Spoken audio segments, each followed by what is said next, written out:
blanca va a estar conformada por fibras Cáice, ¿no? Sí, cáice. Está formada por fibras nerviosas mielínicas que se van a encontrar sostenidas en la neurogle. Esta consta de tres grupos, que son las fibras comensurales, las fibras de asociación y las fibras de proyección. Las fibras comensurales están conformadas por la comisura anterior, por el cuerpo calloso, por la comisura posterior y la comisura avenular. El cuerpo calloso es la mayor comisura del encéfalo.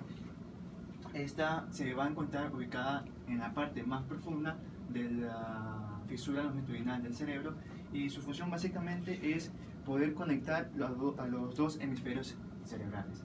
Este va a constar de diferentes tipos de porciones. Primero tenemos una rodilla, un pico, una rodilla, un cuerpo propiamente dicho y el esplenio. El pico es la porción pequeña, delgada de la extremidad anterior que se prolonga hacia atrás para unirse con la superficie superior de la lámina terminal. La rodilla básicamente es la parte curvada del cuerpo calloso. El cuerpo propiamente dicho se arquea hacia atrás para terminar como una porción posterior engrosada denominada esplenio. La última parte se llama esplenio, también se lo conoce como rodete. Todo va a depender del libro que lean. Esplenio y rodete es lo mismo: pico, rodilla, cuerpo y rodete o esplenio. ¿Sí? Los troncos también se utilizan. Sí, tiene diferentes nombres, ¿no? En todo caso es una gran masa de sustancia blanca que conecta un hemisferio con el otro. Aquí esto está cortado en la mitad, ¿no? Obviamente, pero en verdad es un conglomerado de fibras que no se corta, sino que lo cortamos para estudiarlo. Listo. Sí. En cuanto al trayecto de estas fibras, vamos a ver que se disponen de diferentes maneras. Las fibras de la rodilla, estas se doblan hacia los lóbulos frontales y forman el fórceps menor. Ahora, las fibras del cuerpo, propiamente dicho, se dirigen lateralmente y forman la radiación del cuerpo calloso. Hay algunas fibras que forman el techo y la pared lateral de los ventrículos posteriores de los ventrículos laterales, que se los conoce como el tapeto. Y por último, en esta parte tenemos que las fibras del esplenio se proyectan hacia el lóbulo occipital y forman el fórceps mayor. Bien, tenemos la comisura anterior. La comisura anterior es un pequeño haz de fibras nerviosas que se cruza en la línea media en la lámina terminal. Cuando esta se proyecta lateralmente, un haz un poco más pequeño y anterior se proyecta hacia adelante hacia la sustancia blanca, la sustancia anterior perforada y el tracto olfatorio. Luego, otra porción, ya un haz un poco más grande, se dirige hacia atrás y esta se dirige hacia la parte inferior del núcleo lenticular, que no se ve aquí, pero lo hace para poder alcanzar a los lóbulos temporales. No se ve ahí porque es un corte de línea media. Los núcleos lenticulares están profundos en la sustancia blanca de cada hemisferio. De hecho, este es un corte que tiene una sección oblicua del mesencéfalo. Si ustedes ven aquí, esta es la sustancia negra. Estos son los colículos. Porque al tálamo lo han cortado oblicuo. Entonces se ve tálamo y mesencéfalo aquí. Es una mezcolanza lo que se ve aquí. Para que entiendan bien el corte, ¿no? Que es lo que tenemos aquí al frente. Listo, sí. Para la comisura posterior. La comisura posterior, que es esta que está aquí, es un haz de fibras nerviosas que se encuentra, bueno, se divide cruza la línea media por encima del acueducto cerebral o del cirio. Este va a... y se encuentra también en el ventrículo lateral. Esta es la comisura posterior. Sí, la comisura posterior. Acuérdense de la comisura anterior, la lámina terminal, el quiasma óptico, la hipófisis, el infundíbulo. Esta es otra comisura que ustedes ya conocen, que se llama comisura intertalámica. También es una comisura. La gran comisura, el cuerpo calloso, y la comisura posterior. Esta es la pineal, esta es la posterior. Estos estos son los colículos. Están los cuerpos mamilares. Está cubierto ese corte. ¿Sí? Sí. Tenemos que este se va a encontrar situado en el tallo inferior de la glándula pineal. Este, en cuanto a su trayectoria, va a constar de muchas células y fibras, muchas fibras nerviosas. Se cree que las fibras nerviosas provenientes de los núcleos pretectales, que tienen función en los reflejos fotomotor papilar, cruzan por la comisura posterior para formar parte de las fibras parasimpáticas de los núcleos oculomotores.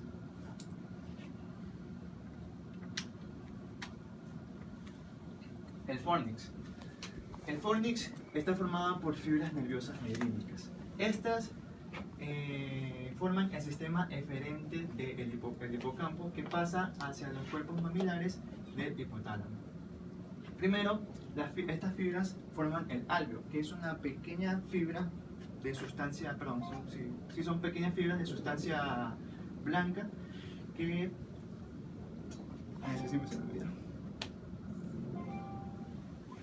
son pequeñas fibras de sustancia blanca, ya que cubren la superficie ventricular del hipotálamo.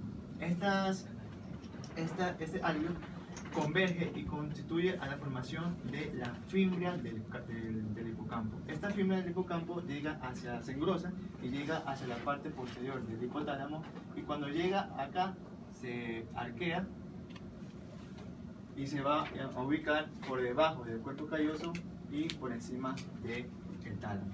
En la parte central, estas se unen para formar el cuerpo del fornix. También tenemos la comisura del fornix, que estos son fibras transversas que cruzan la línea media y están en contacto con un pilar y con el otro. Estos son los pilares posteriores del fornix. La comisura del fornix, básicamente su función es mantener la unión de las formaciones de los hipocampos de un lado y del otro.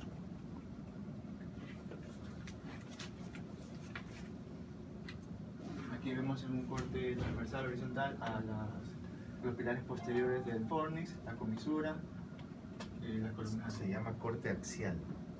No se llama ni transversal ni horizontal, se llama corte axial. Eso se queda en lo que tú quieras. Eso es un corte axial. Aquí se ve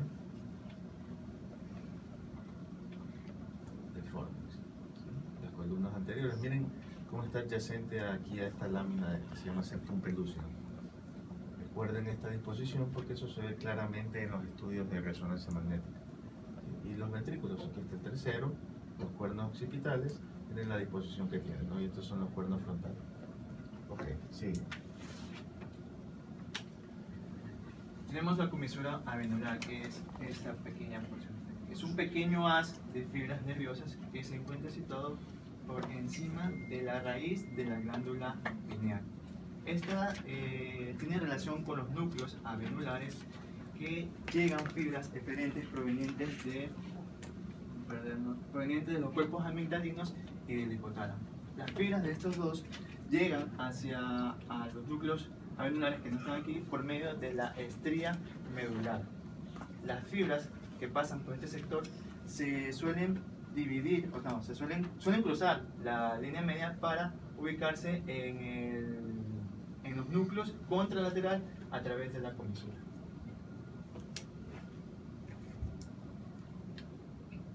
Las fibras de asociación.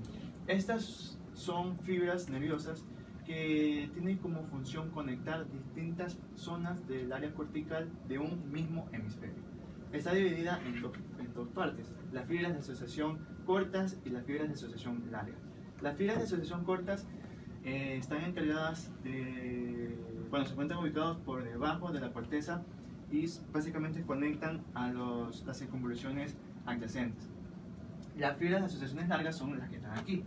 Primero constamos del fascículo unciforme. El fascículo unciforme va a conectar la primera parte del área motora del habla y la circunvolución inferior del lóbulo frontal con el polo del lóbulo temporal. Luego tenemos el fascículo del cíngulo, que es un fascículo largo, curvado, se encuentra ubicado dentro de la sustancia blanca y dentro de la circunvolución del cíngulo. Este va a estar encargado de conectar el lóbulo frontal con el lóbulo parietal al parihipocampo. Luego tenemos al fascículo longitudinal superior, que este es el más grande, y conecta la parte anterior del lóbulo frontal con los lóbulos occipital y el lóbulo temporal. El fascículo longitudinal inferior se extiende desde el lóbulo occipital y se proyecta en el lóbulo temporal. Y luego tenemos otro fascículo que es el fronto occipital. Este se sitúa en el fondo de los hemisferios cerebrales y conecta también a los lóbulos frontal con el occipital y el temporal.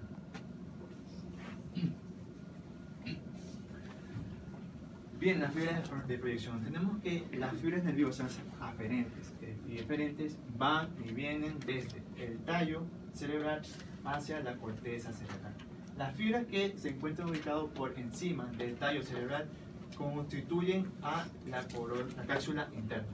Esta cápsula interna va a estar flanqueada medialmente por el núcleo caudado y el tálamo. Va a estar flanqueada lateralmente por el núcleo lenticular. Aquí sacaron el núcleo lenticular. En el otro gráfico que vieron ustedes estaba aquí puesto en medio, en un núcleo grande. Aquí lo sacaron. Por eso se logra ver la confluencia de todas las fibras de la cápsula interna. Sí.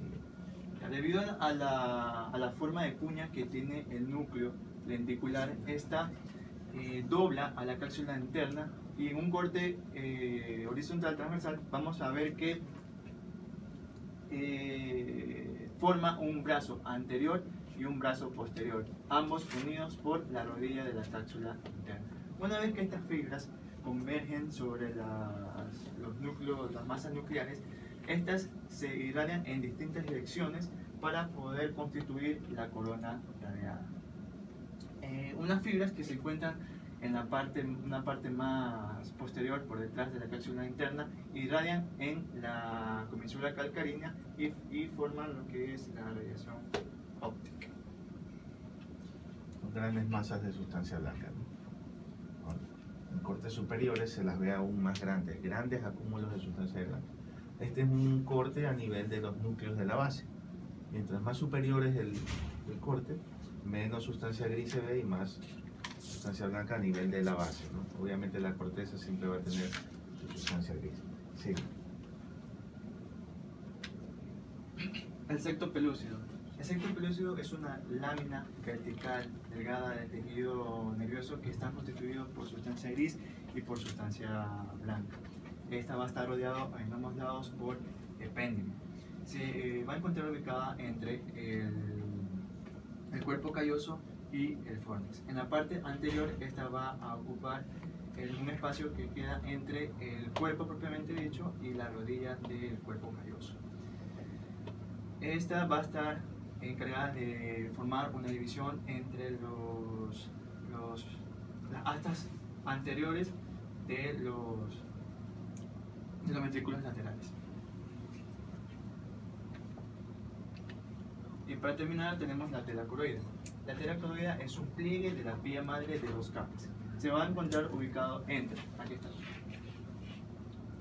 se va a encontrar ubicado entre el fornix en la parte superior y el techo del tercer ventrículo y los núcleos talámicos en la parte inferior. En la extremidad anterior vamos a ver que se va a encontrar ubicado en los agujeros interventriculares. ¿Ya? Estos se proyectan hacia la cavidad de los ventrículos para formar el plexo coroide, para la elaboración del líquido cefalorraquídeo.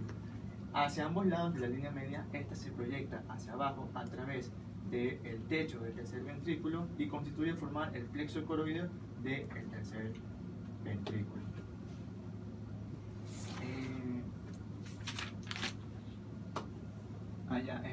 El aporte sanguíneo que tienen la tela coroidea y el plexo coroideo del tercer ventrículo y del ventrículo lateral va a estar dada por la rama coroidea que provienen de la arteria la arteria carótida interna y la arteria basilar.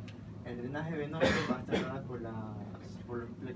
por las venas cerebrales internas, que se unen con la vena cerebral magna, que a su vez se unen con el seno sagittal inferior para constituir el seno recto. Ok, muy bien. Terminaste. Sí.